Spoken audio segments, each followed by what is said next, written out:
Hello friends, आज हम सीखेंगे कि 80C की जो डिडक्शन मिलती है 1,50,000 की, उसको किस वे में आप प्रॉपर यूज़ कर सकते हैं जिससे आपको सबसे ज़्यादा बेनिफिट होगा।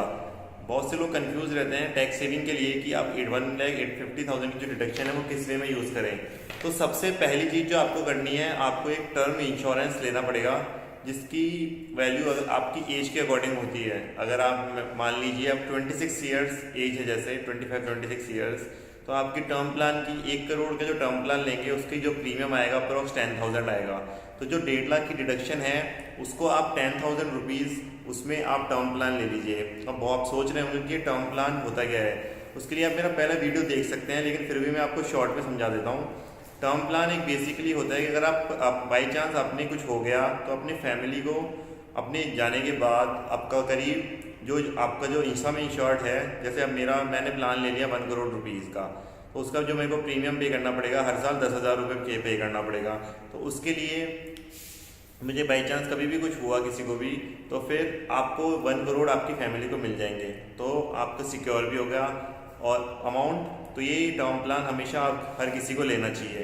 दूसरी चीज़ जो आपको करनी चाहिए मेरे हिसाब से, वो कंफ्यूज रहते हैं, एक तो fix deposit, national saving certificate NSC जो पोस्ट ऑफिस में मिलता है, और तीसरा चीज़ जो है PPF। इन तीनों में लोग कंफ्यूज रहते हैं कि किस में अपना जो 80C का डिडक्शन है उसको ले लें। तो हम समझते हैं पहले फिक्स डिपॉजिट, तो आपको पता ही होगा कि इसका लॉक इन पीरियड होता है 5 ईयर्स, NSC का भी लॉक इन पीरियड होता है 5 ईयर्स। लेकिन जो फिक्स डिपॉजिट की इंटरेस्ट रेट होती है वो NSC से कम होती है। जैसे आज की डेट में 7.6% आपको इंटरेस्ट मिल जाएगा, जो कि फिक्स डिपॉजिट में शायद आपको इतना नहीं मिल पाएगा, आपको 7% के आसपास मिलेगा। तो 0.6% का आपको बेनिफिट हो जाएगा नेशनल सेविंग सर्टिफिकेट पे। लेकिन जो इसका एक मेजर डिसएडवांटेज है फिक्स डिपॉजिट और नेशनल सेविंग सर्टिफिकेट का, कि इसका जो इंटरेस्ट मिलेगा आपको 5 साल बाद, वो एक है ना, वो टैक्सेबल हो जाएगा। जैसे आपको 5 लाख रुपए आपने इन्वेस्ट किए 7.6% पे, तो जो भी इसका क्यूमुलेटिव इंटरेस्ट जो मिलेगा आपको 5 ईयर्स बाद, वो आपकी इनकम में जुड़ जाएगा। तो इसकी अल्टरनेट वेज जो मुझे पसंद है वो PPF अकाउंट है। अब लेकिन PPF की एक डिसएडवांटेज है कि इसको 15 साल का लॉगिन पीरियड है। तो अगर आप 15 साल तक लॉगिन कर सकते हैं तो आपको सेम इंटरेस्ट रेट 7.6% जो आज की डेट में है PPF की, उसमें आपको जो इंटरेस्ट मिलेगा PPF का 15 साल बाद, वो टैक्स फ्री होगा। वो जो क्यूमुलेटिव इंटरेस्ट जो भी आपका XYZ अमाउंट मिलेगा वो टैक्स फ्री होगा।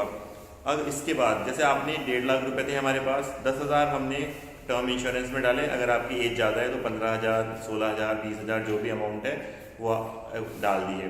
फिर उसके बाद हमने इसका जो 50% अमाउंट है वो हमने fix deposit, national saving certificate या PPF, तीनों में से एक चीज़ में डाल दिए। नेशनल सेविंग सर्टिफिकेट मेरी प्रेफरेंस रहेगी अगर आप 5 साल तक होल्ड करना चाहेंगे, और अगर आप 15 साल तक होल्ड कर सकते हैं अमाउंट, और आपको जो इसका ब्याज है, इंटरेस्ट है, वो भी आपको सेव करना है, तो आप PPF में अमाउंट डाल दिए 50%। अब जो आपका 60-70 हज़ार रुपये बचेंगे उसको आप ELSS होता है जिसके जो पैसे हैं वो शेयर्स में लगते हैं। तो इसका जो आपको अब बहुत सारे इसके प्लान होते हैं, टैक्स सेविंग फंड्स होते हैं। ELSS का जो लॉक इन पीरियड होता है वो केवल 3 साल का होता है। इसका जो टैक्स लगता है वो भी बहुत कम लगता है। इसकी जो लॉन्ग टर्म कैपिटल गेन होता है वो केवल 10% ही लगता है। जो अगर आपका शेयर के जो प्राइसेज है वो इंक्रीज़ हो गए तो आपको जो बेनिफिट होगा उसमें केवल 10% टैक्स देना पड़ेगा। उसमें भी आपको 1 लाख का जो एक छूट होती है जिसके बारे में मैं अलग से वीडियो बना दूंगा। तो आपको मेरे हिसाब से ELSS में इन्वेस्ट करना चाहिए 60,000 to 70,000 रुपीज़ पर ईयर। और आपको कभी भी ये नहीं सोचना चाहिए कि मैं जब मार्च आ जाएगा, जब आप मेरे को टैक्स की लायबिलिटी जब आने वाली होगी तो मैं इन्वेस्ट करूं। आपको शुरू में इन्वेस्ट करना चाहिए। अभी तो बेसिकली नवंबर चल रहा है, तो आप आज ही या कल परसों जब भी आपके पास हो अमाउंट, आप उसको तुरंत ही इन्वेस्ट कर दीजिए। क्योंकि जब भी शेयर मार्केट का एक रूल होता है, आप जितने ज़्यादा लॉन्ग टर्म में पैसे को छोड़ेंगे उसको जल्दी से बढ़ पाएंगे उतने ही जल्दी। तो आपको मेरे हिसाब से आपको है ना इन्वेस्ट कर देना चाहिए ELSS में। अब ELSS में इन्वेस्ट करते समय आप एक बात का हमेशा ध्यान रखिए कि जो ELSS का जो एक आप जो कोई भी साइट में जाएंगे, गूगल करेंगे, तो एक्सपेंस रेशियो आप देखेंगे। कोई भी म्यूचुअल फंड लेंगे आप जो टैक्स फ्री, तो जिसका एक्सपेंस रेशियो 1% से कम हो वो आप इन्वेस्ट कीजिए। आप ये मत देखिए कि किसका रिटर्न ज़्यादा है या लॉन्ग टर्म में किसका रिटर्न ज़्यादा है, ये सब मत देखिए कि किसकी पास्ट परफॉर्मेंस, क्योंकि पास्ट परफॉर्मेंस बेसिकली आप बता नहीं सकते। ये एक ऐसा होता है, जैसे मैं आपको एग्जांपल देता हूँ। हम 100 जने इस रूम में बैठे हैं, 100 जने इस रूम में बैठे हैं और हमने एक तंबोला की टिकट ले ली। तंबोला हाउजी, जो कि इंडिया में बहुत ज़्यादा खेला जाता है, किट्टी पार्टी इन सब में आपकी मम्मी वगैरह खेलती होगी। तो एक जना उसमें से जीत गया, तो इसका मतलब ज़रूरी नहीं है कि वही जना वापस से जीत जाएगा। मान लीजिए वापस से हमने ये गेम खेला 100 जनों में, फिर वापस से वही सेम जना पहले फर्स्ट आया था, अब सेकंड आ गया, फिर वापस से हमने गेम खेला बाय लक वो थर्ड आ गया।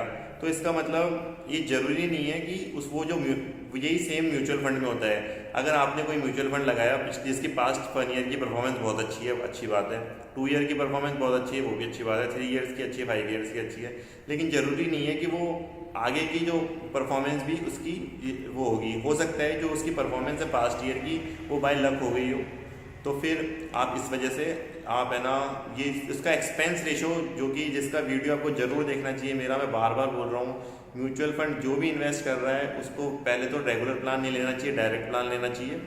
और दूसरा उसको एक्सपेंस रेशो जो सबसे ज़्यादा ज़रूरी होता है, जिसको कमीशन बोल सकते हैं आप, जैसे आपने 100 रुपये इन्वेस्ट किए और एक्सपेंस रेशो 1% है, तो 99 ही आपके केवल शेयर मार्केट में इन्वेस्ट होंगे, 1 रुपये आपके कमीशन के कट जाएंगे। तो आप मेन चीज़ जो सबसे पहले इन्वेस्टमेंट में है, तो आप कोशिश करिए आपका 100 रुपये का ज़्यादा से ज़्यादा इन्वेस्ट हो।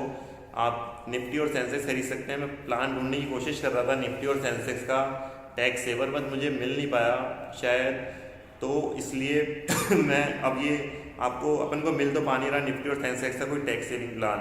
तो इसका अल्टरनेट वेज अपन को ELSS में इन्वेस्ट भी करना चाहिए, इक्विटी आप ऑब्वियसली इन्वेस्ट करना चाहिए ताकि आपको टैक्स सेविंग भी हो जाए।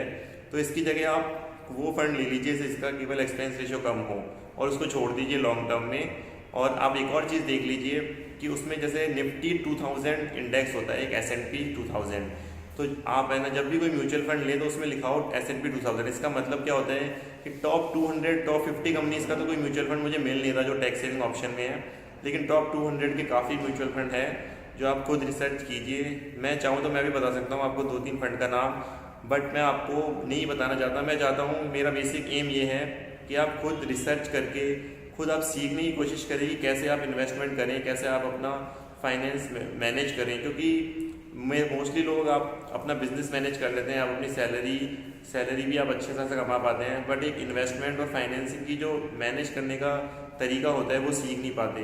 तो मेरा बेसिक एम जो इस यूट्यूब चैनल का है वो है कि आप है ना एक फाइनेंस, इन्वेस्टिंग, सेविंग और इन्वेस्टिंग सीख पाएँ कि कहाँ पे आपको इन्वेस्ट करना है, कहाँ पे आपको सेव करना है। अगर आपको एक चैनल अच्छा लगता है कि आपको कोई भी डिडक्शन के बारे में पूछना हो, टैक्स से रिलेटेड इन्वेस्टमेंट एडवाइस पूछनी हो कोई भी, तो आप इस कमेंट कर सकते हैं और इस चैनल को सब्सक्राइब कर सकते हैं। Thank you.